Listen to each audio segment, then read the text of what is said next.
In the Philippines, a new threat is putting children at risk of exploitation. Cyberpedophiles are using the internet to conduct sexual abuse. For as little as $10, online predators pay Filipino children to perform sex acts over the web. I know cyber sex is wrong, but I'm forced to do it, especially when I see my parents fight over money. Almost everyone in our village is involved in cyber sex. Other children do it too. Authorities say cyberpedophilia combines two evils in the exploitation of the young: prostitution and pornography. All that's needed is a cheap computer, fast internet, and a webcam. On some cases, it seems that the parents are involved in abusing the child. How young are the children that you see? 3 years old, 9 years old, and 12 years old. This is a big human rights issue. It is happening nationwide. At this point, there is no help coming from the Philippine government. I'm True Ambrose. On this edition of 101 East, we investigate how online pedophiles are preying on Asia's vulnerable children.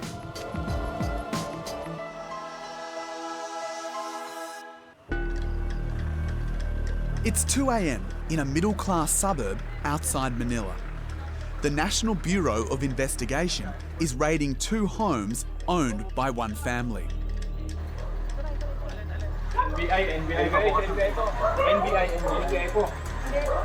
It's the most powerful law enforcement agency in the Philippines. These specialist officers from the Cybercrime Unit investigate online offences. They suspect 4 underage girls in this house are being used to perform sex acts, live streamed on webcam to foreigners for cash. They have Wi-Fi. They have Wi-Fi.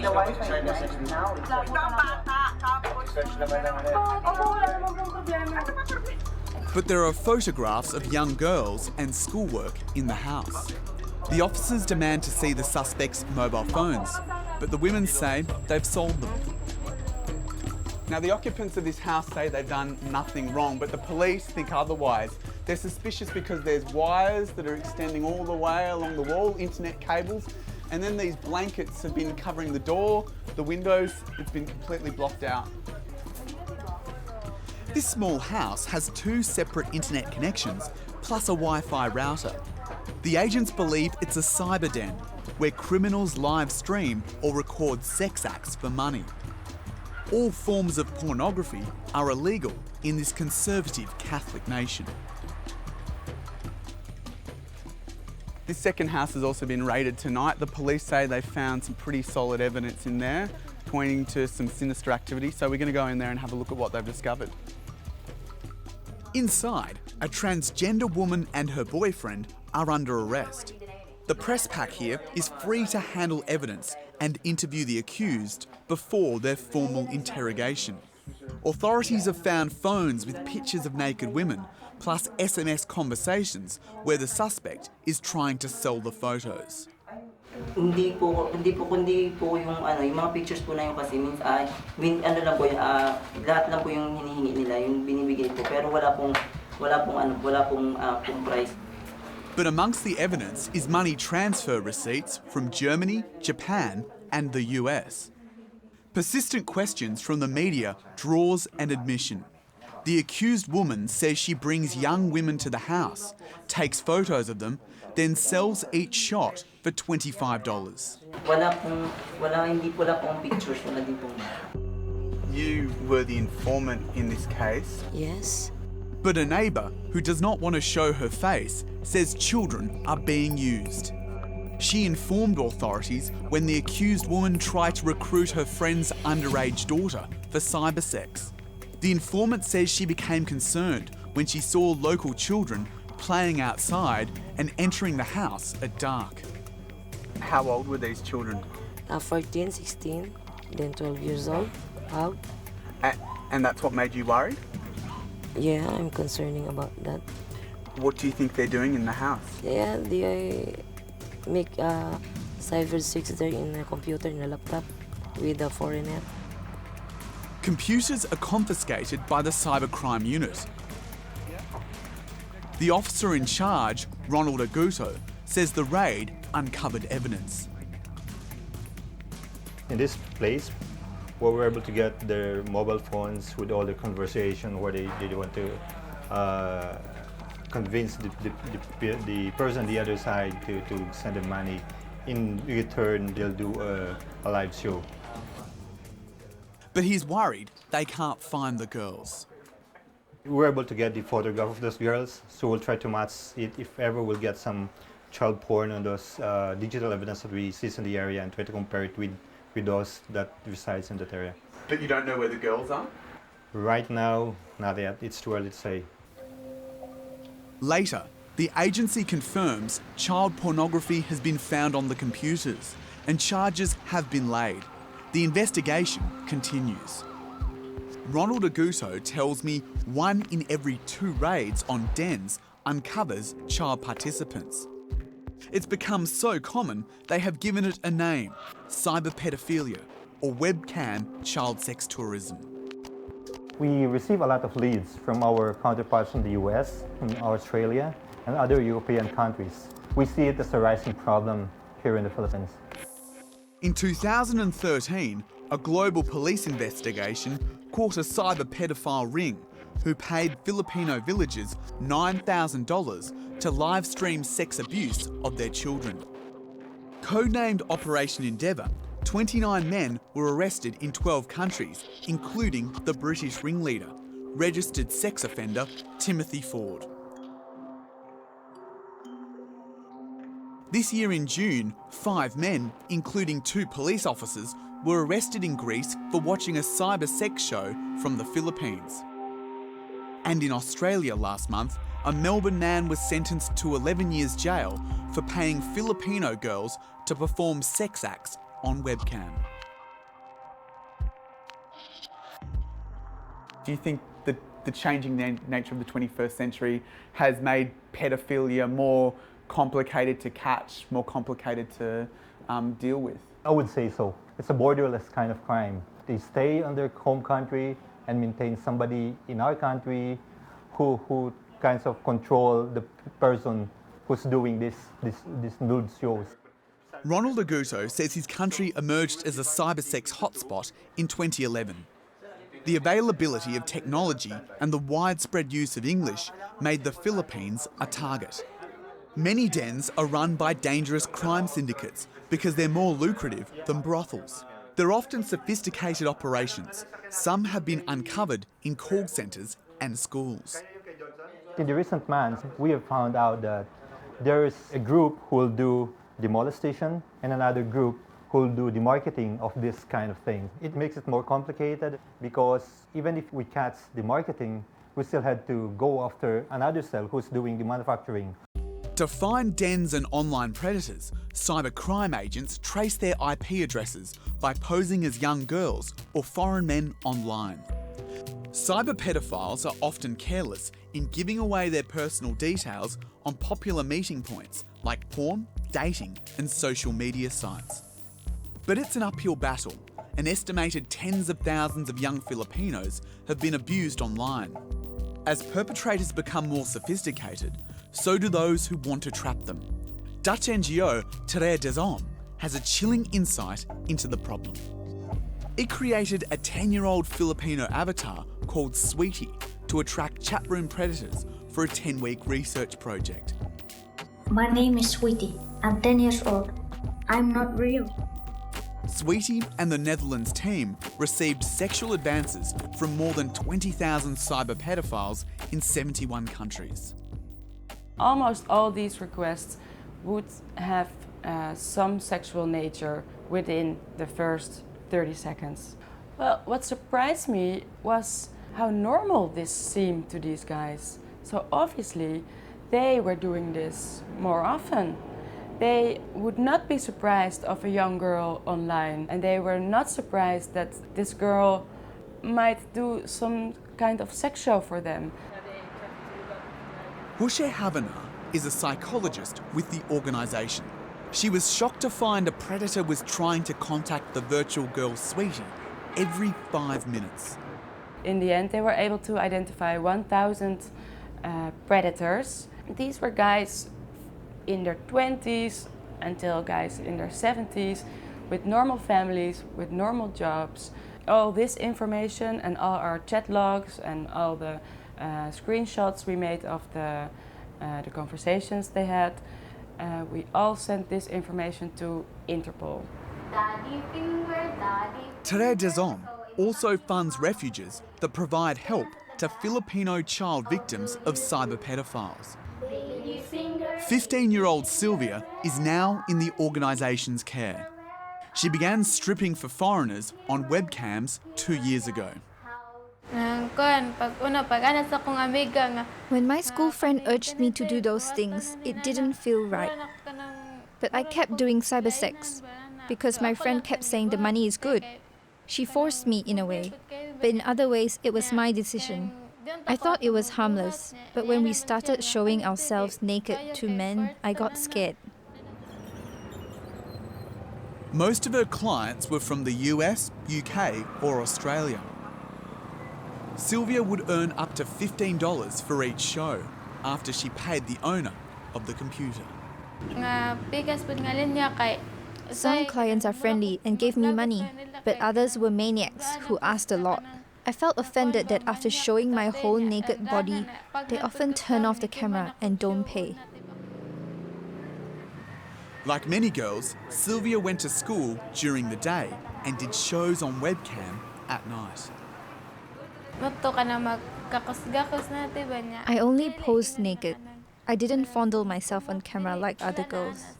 But now I feel so dirty and ugly. It's like I traded my body like a prostitute.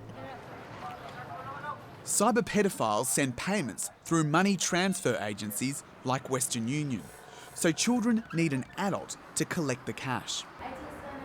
I asked Sylvia who helped her do this, and she reveals a disturbing truth. My aunt is involved in all the money making. She's the one who types to foreigners for me, but I'm the one who is seen doing things on camera. My mother didn't know anything until she saw money in my hand one day. Her mother, Imelda, was furious. I asked her where the money came from, and Sylvia said she was paid to put on a sexy show. I told her to stop doing it. The aunt is now in jail, but Imelda won't let Sylvia return to the village because many of her school friends are still performing on webcam. I told her to stop doing it. The parents say it's okay and are still involved in this, but we don't know how it's being used outside the country. They say cybersex can only be seen from faraway places.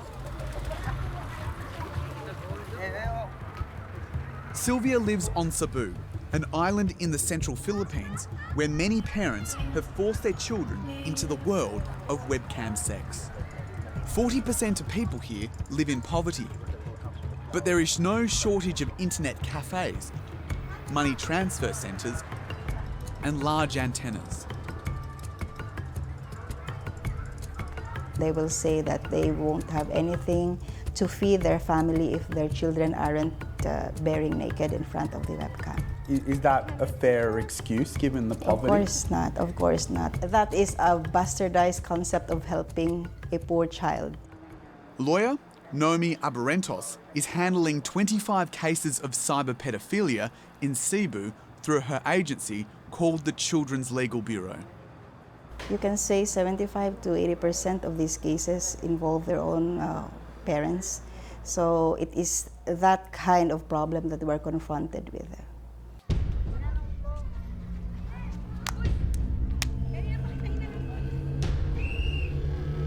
When a parent is the pimp, webcam shows are often conducted at home.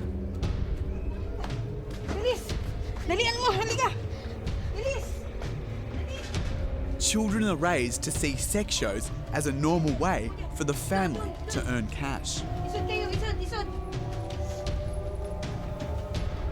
Young relatives or friends of the children are recruited by family-run operations, spreading the practice to other households and villages.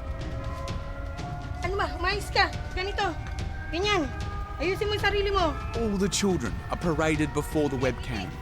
In extreme cases, infants are included in sex acts and siblings are pressured to molest each other. When the client gets to see the children and there are younger children in the background, the client would usually ask, how about that one? And then the mother or the father would say, no, not that one, that's too young. But then the foreigner or the client would say, I'll give you a higher price. And then the mother would say, okay, now that would be the 2-year-old.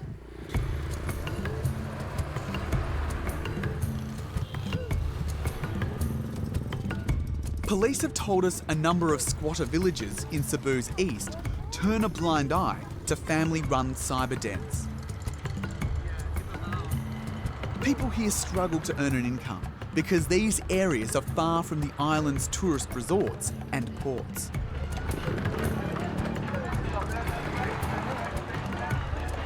Thank you very much, mate.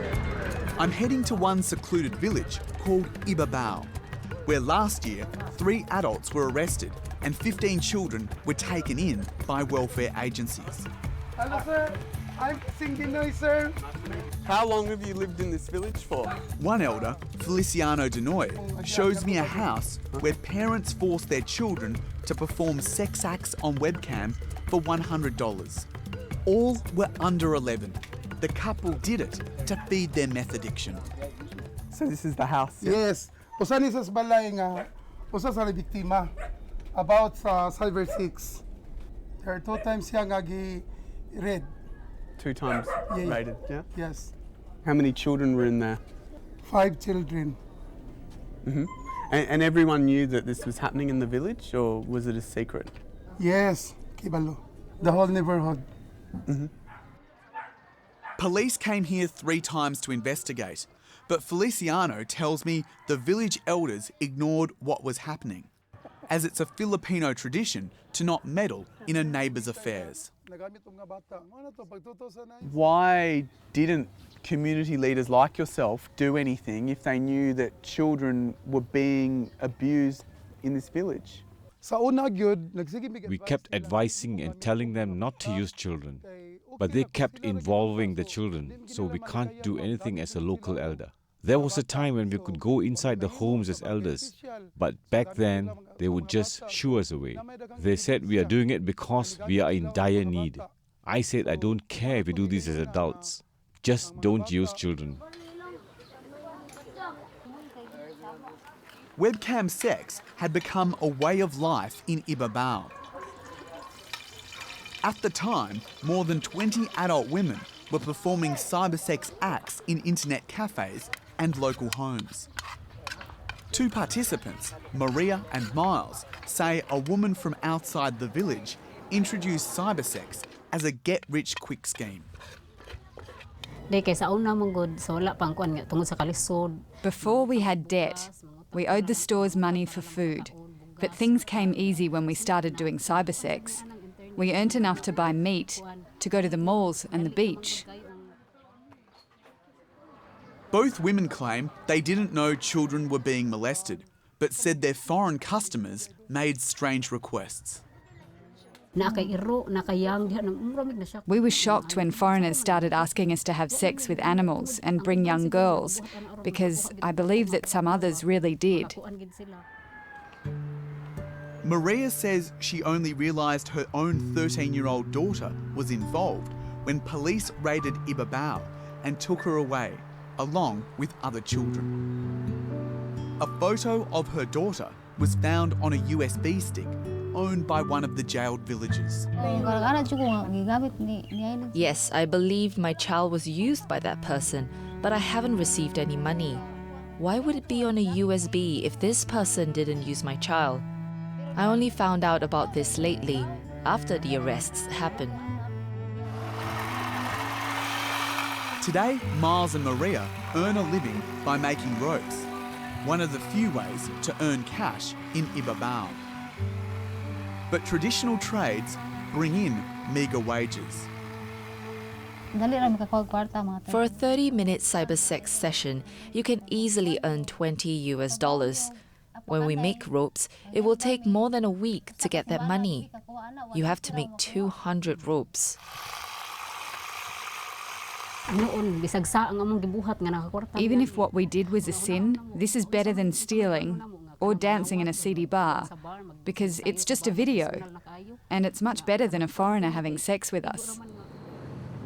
But these are not just videos. Webcam child sex tourism can result in enduring harm. Terre des Hommes has studied the impact of cyber sex on young victims in their centres and says it's as bad as molestation.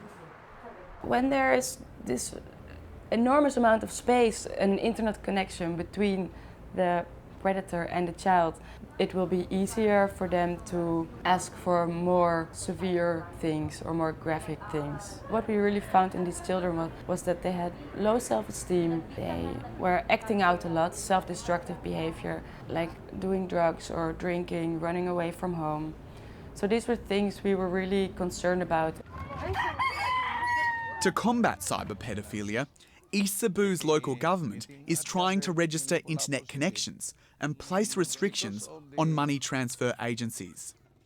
We passed an ordinance that would require the people engaged in money transfer to make reports. So from now on, this government is going to monitor money transfers? Yes, correct.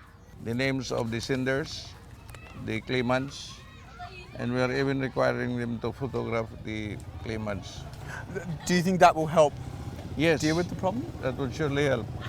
Because we would know who are the claimants and why are they claiming, and then the reason for the transaction. But across the Philippines, over a third of the population now has internet access, up from just 5% a decade ago. Those dealing with the problem say national laws have struggled to keep up with the explosion in connectivity. Most of the cases of criminals are doing internet connection via a prepaid card. In the Philippines, we don't have a law that regulates these prepaid cards. If I'm a pedophile, I just buy a prepaid card, do an internet, and after I did my whatever, I just throw the same card, and there's no way for law enforcers to track me down. It's not that laws are lax here. Cyberpedophilia carries 15 years to life in prison. But lawmakers say the problem is bringing offenders to justice. We have the Cybercrime Act, there's a Violence Against Women and Children Act. These are new laws, just a few years old. It's really the ability to monitor, the ability to prosecute, and to make sure that these perpetrators are convicted. Now it's a matter of making sure that the rest of the justice system is able to live up to that, which is your police work, your prosecution work, and making sure that if perpetrators are convicted, that they are in jail and that they do serve their time. There is a need for better resources in all aspects of our police force, to be very honest.